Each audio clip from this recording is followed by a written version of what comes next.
call myself an artist, sculptor, working in metal, metal and wood, and specifically license plates. Both my parents are artists, and at a really young age, before I could even speak, I was interested in cars and pointing to automobiles and have a real passion for cars and automobiles. Started collecting license plates when I was probably 10 or 12. Joined a collector's club when I was a teenager. As a collector, I was always fascinated where people kept them, asking people if they had license plates they wanted to sell at an antique store or anything. And people are really fascinated by them.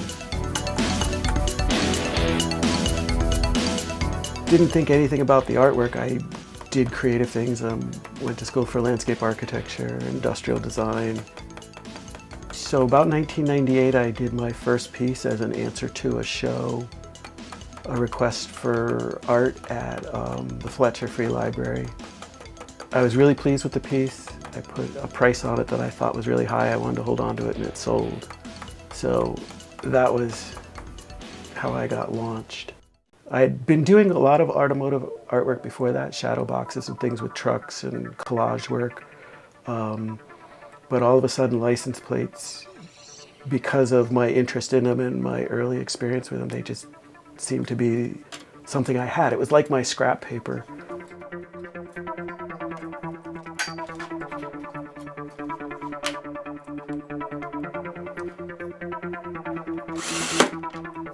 I started doing the large Vermont states, similar to the one on my shirt. Another early one was switch plates. I liked the play on words, a switch plate that you put on the wall and turn the lights on and off with, and a license plate. It just seemed to be a natural. I think after that was little boxes and shadow boxes. When I started doing the shadow boxes, I make my own frames all out of wood. I was collecting store windows that people were throwing out and cutting my own glass, and just reusing everything that I possibly could. Keep costs down, but also just the idea behind taking basically junk and I think repurposing it. And I got to use my woodworking skills, my metalworking skills, pieces that have photographs in them is all my own photography. I've been getting into cast iron casting across the street from my studio. They have a furnace over there.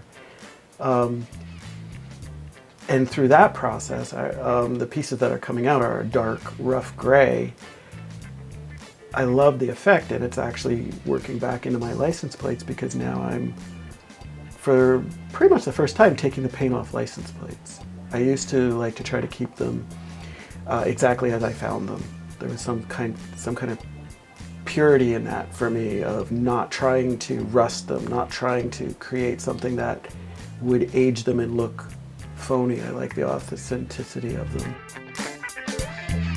So with exploring with the cast iron and the color and this real basic gray color, I've been taking a lot of rusted license plates and sandblasting them, and then polishing them and rubbing black paint into them, and then putting clear coats of lacquer on them, and really all of a sudden getting involved in the surface. But it's still, to me, all about the metal and lighting, and how can I, what can I do with that? What can I learn from that?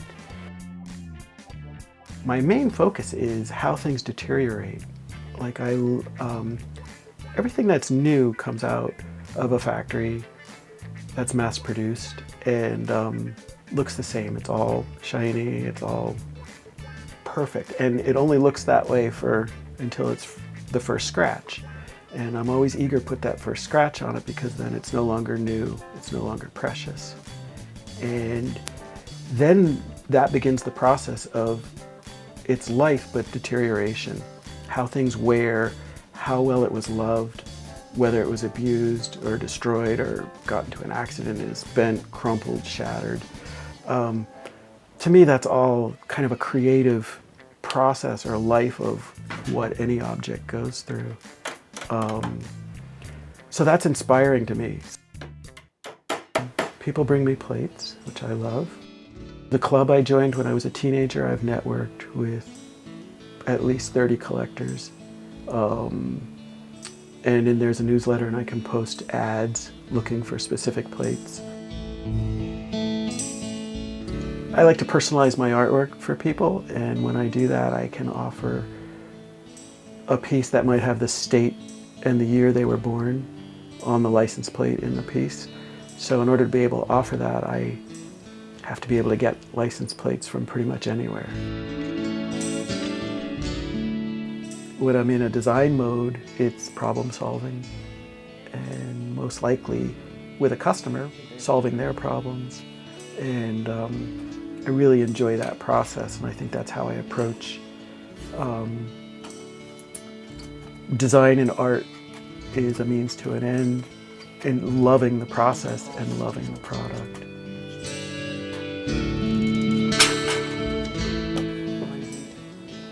In my artist statement, one of the things I reference is James Taylor's song, Traffic Jam.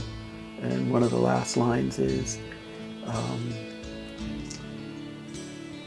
driving down the road to ruin. That really sums up how I feel about what I do, my artwork, and the American car culture, and now kind of the world car culture.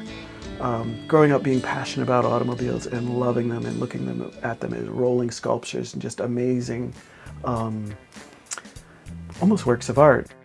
And then as a landscape architect, to be aware of the impacts that they've had on our landscape. And one of the criteria in designing for development is how many cars can be accommodated on a piece of land, which determines how large a building is, which has controlled how our landscape looks today, which is just, I think, wrong. I just think it's horrible.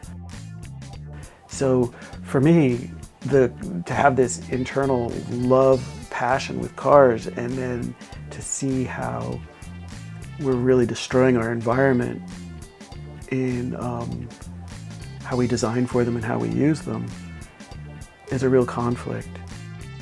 I like to get that feeling in my artwork, to really get people juiced and excited about cars, and yet there's also the negative side of, how can you be so passionate about something that, so many people have died, and all the pollution and just all the resources that go, the oil wars that we're fighting now. It's so, such a dichotomy, it's a contradiction.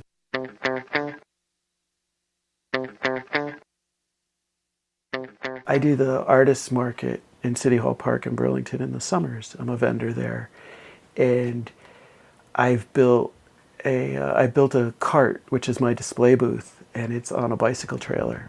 So from my studio here, I bicycle with the cart up to City Hall Park, set up, and sell my automotive-related products on a human-powered vehicle setup, and then close it up and then ride back. And this part of my observation as a designer of, I don't have to park a car. I don't have to unload a car with a hand truck of moving stuff back and forth. Everything's in my trailer. And just the irony of selling automotive artwork.